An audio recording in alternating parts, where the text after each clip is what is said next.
Evening troopers, I'm Fat, welcome to the Man Cave. It's Wednesday night, which means the ever unpopular books you might like. And tonight, I'm going to talk about quite an unusual book. It's called Full Metal Jacket Diary by Matthew Modine. Now, some of you might know, Matthew Modine is the actor who was in Full Metal Jacket and he played Joker. And this is, when I first got this, I got this as either a Christmas or birthday present from a lovely, really close, lovely friend. And when I first got it, I thought it was just a diary with a really hard, nice cover.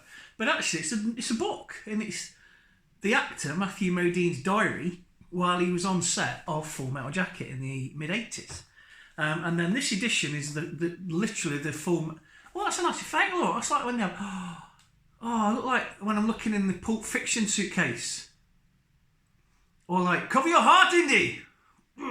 Anyway, so yeah, the first 20,000 books, and this is number 17,933, had this metal aluminium case to it. And this is Matthew Modine's production diary when he was working on Full Metal Jacket. And it is fascinating because Kubrick is cuckoo for Cocoa Pops.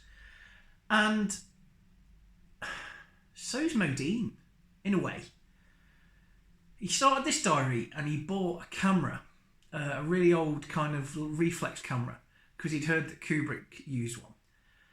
And at the start of the book, he's very naive, and I'll show you the cover and stuff. I'll start showing stuff. He's very naive and a bit pompous and full of him, you know, and very, how can I put this? I think naive and pompous cover it. Idealistic, punchy, and not as worldly because he's a bit of a rough kid, but there's just something. He's not a well-rounded person yet. He's had a couple of hit films. He's been in Birdie and stuff like that.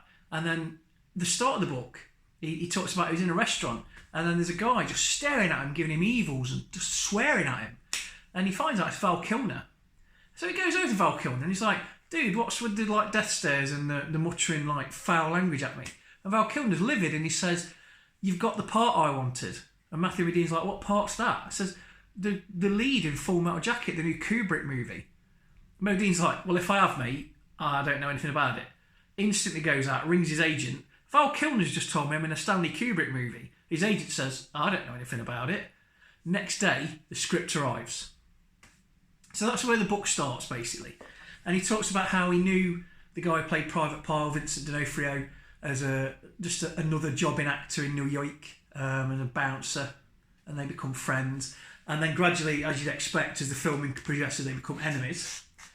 And then the book's peppered with these photographs that Modine took while they were filming, and there's some stills from the movie. But the black and white ones are all, I think they're actual stills from the movie. But that's a Modine. And some of the photos are really good.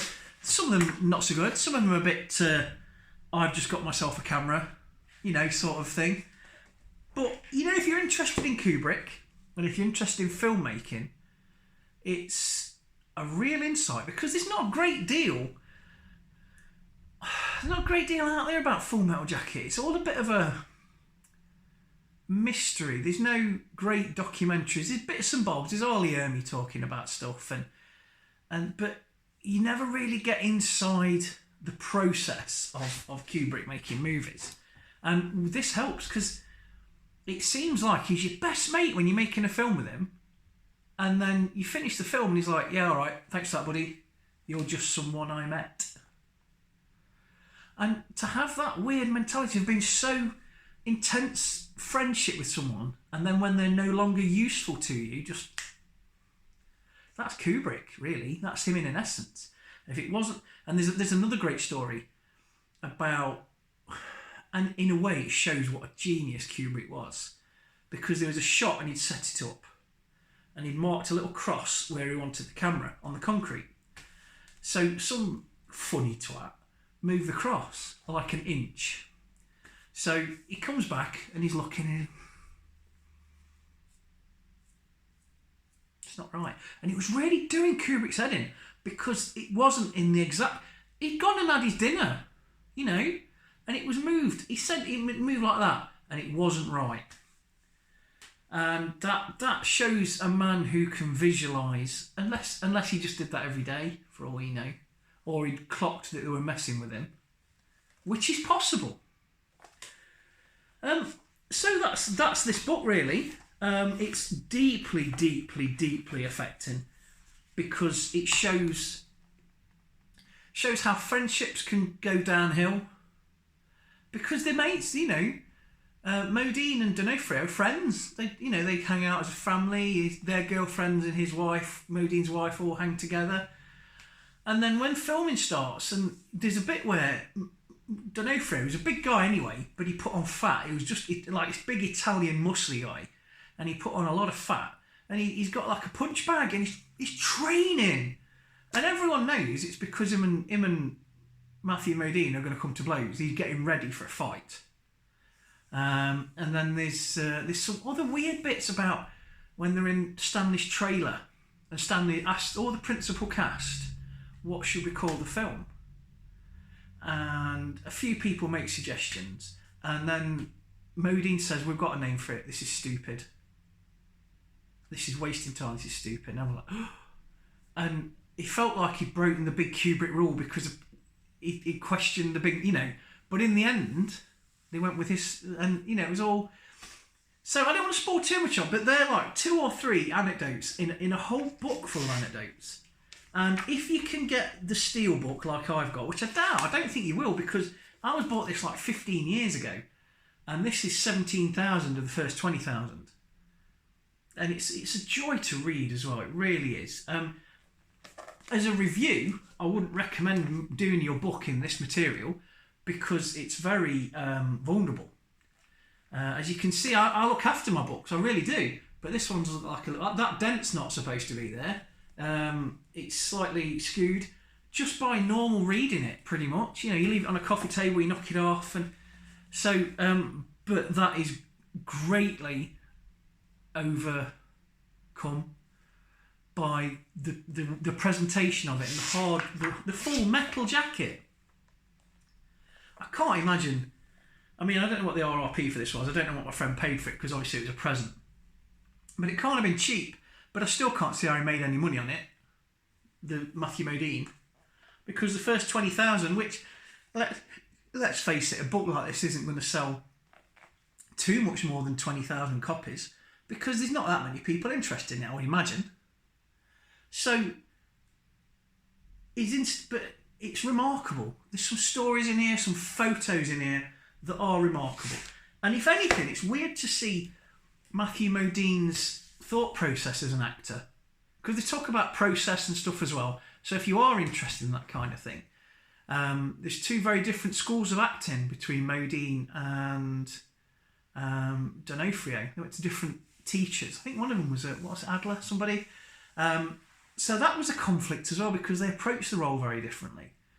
I think Modine just switched it on and off. He was Matthew, and then they went action, and he went, and he was Joker. Whereas D'Onofrio was full on Private Pile all the time. However, you've got to ask yourself, would Private Pile be getting himself a punch bag? So maybe that system wasn't working for him. Who knows? However, come to an end of this, because I've rambled on, but it's a lovely book. Full Metal Jacket Diary by Matthew Modine. It's a gorgeous object. And some of the photos, there's a little photo of Matthew there and one of the production workers. It's weird him talking about being in England filming this, because obviously Full Metal Jacket was filmed in England, and here's the big man himself, Kubrick there.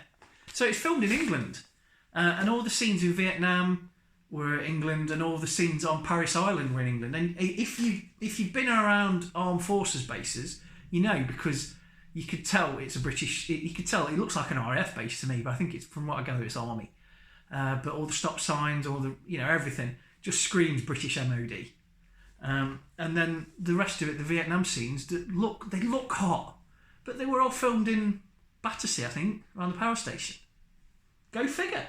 So that's tonight's Full Metal Jacket diary. No, not much fun tonight because it's a serious subject, but it's an interesting book.